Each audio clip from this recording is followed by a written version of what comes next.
This video is a follow-up to the last video about flowers where I gave you lots of tips. So if you haven't done so, do check out that video because this time I show you how I really work in the field.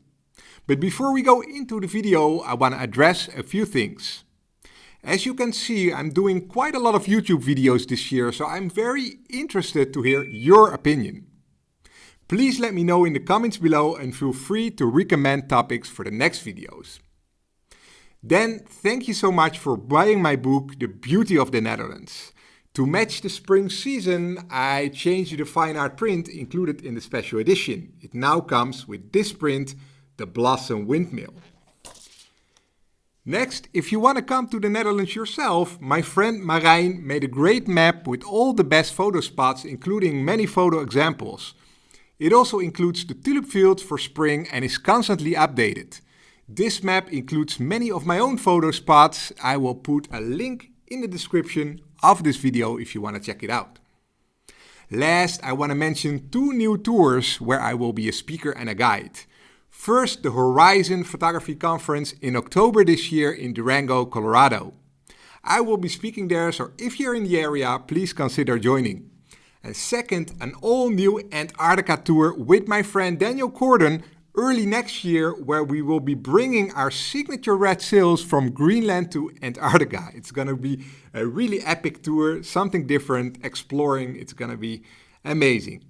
If you want to have all the info about this tour, again, check the description of this video. I will put it all there.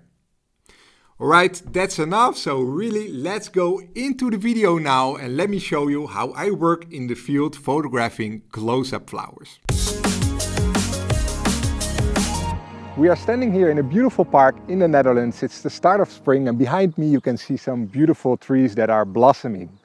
To the normal people this looks like just a beautiful tree, but to me as a photographer I see so many options. So in this video it's going to be a little bit of a challenge. We're going to use only one tree, this tree, and going to try to take a bunch of different photos. Some close-ups, maybe capture some bees. I have the 90mm macro with me and well, let's see what we can get.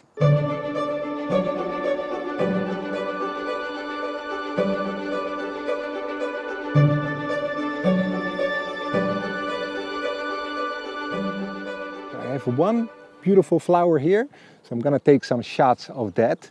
Just trying some different directions. We have the grass behind, so a little bit of a green background. Because we are shooting handheld, make sure that the image stabilization is turned on, then you get more stable shots.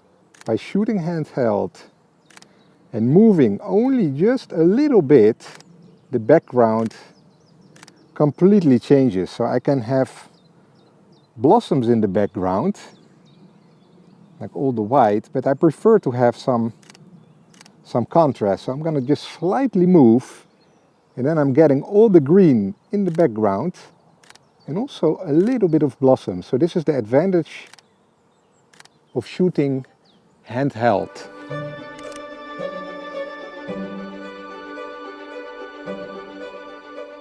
So I'm very close to the flower with the macro lens. It's not that easy to focus, so I use the focus magnify view to do that. So I have programmed this button here to do the focus magnifier and I can focus extremely precise onto the yellow dots of the flower. So again, pressing the focus magnifier, using the cursor here to focus. So I can focus extremely precise and then take the shot.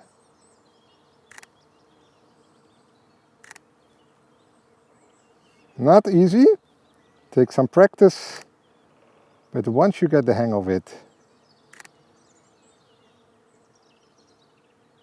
it's not so difficult. But yeah, even the flower is moving a little bit. Make sure fast shutter speed.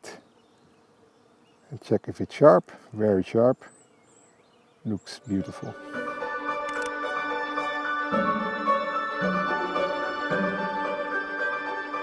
So I'm standing here under the tree and I'm going to frame this little two flowers, very nice, through all of these blossoms. So I'm getting very close with my camera to some blossoms. So I have a very dreamy, blurry foreground looking at my background. So the flowers are with a green background, and all around it we see other blossoms, but they are very blurry, very out of focus because I'm shooting at f2.8. It's very dreamy, beautiful shot.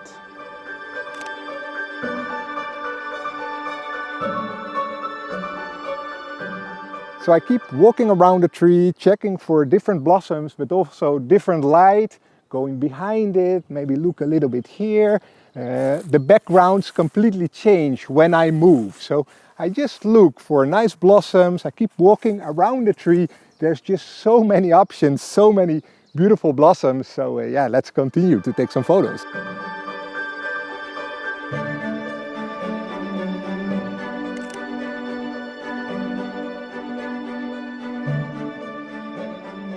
So I am now extremely close to the flower and I'm trying to focus on the little stencils, and it's difficult because the flower is a little bit moving. I'm trying my best, so taking multiple shots. I'm using a little bit of a narrower aperture now, not f2.8, f4, a little bit more depth of field.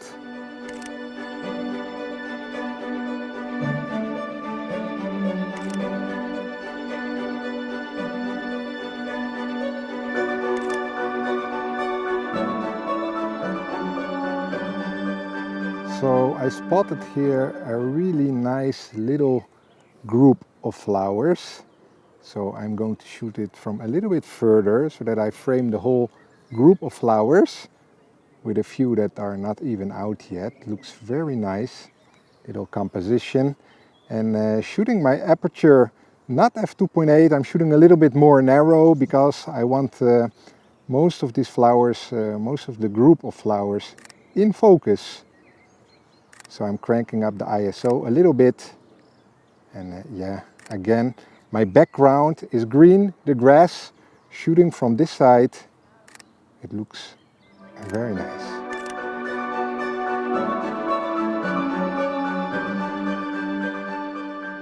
All right, let's take it to the next level. Now we are going to try to shoot some bees, not just on the flower, but also in flight. And for that, obviously, I'm gonna change some settings to the camera. So I'm gonna put the ISO a little bit higher, maybe even 1000. I wanna have a super fast shutter speed, maybe 1/2000 of a second even, or even faster, because I wanna catch the bees in flight, maybe even their wings sharp. So very fast shutter speed. And then my aperture, gonna put it around f4, I think, not 2.8. I want to have some more depth of field, maybe even 4.5. I need to change my focus mode as well to AFC. So I want to have continuous focus so that my camera can track the bee. And of course, I'm going to shoot in burst now, on the fastest burst that I have available on my camera, and then just, well, hope I get some good shots of those bees in flight. You see, I also have even recognition target, even insect autofocus, and my camera has it. It sometimes works, so I turn it on, insect autofocus, and well, it's gonna take a lot of shots, but let's see what we can do with that.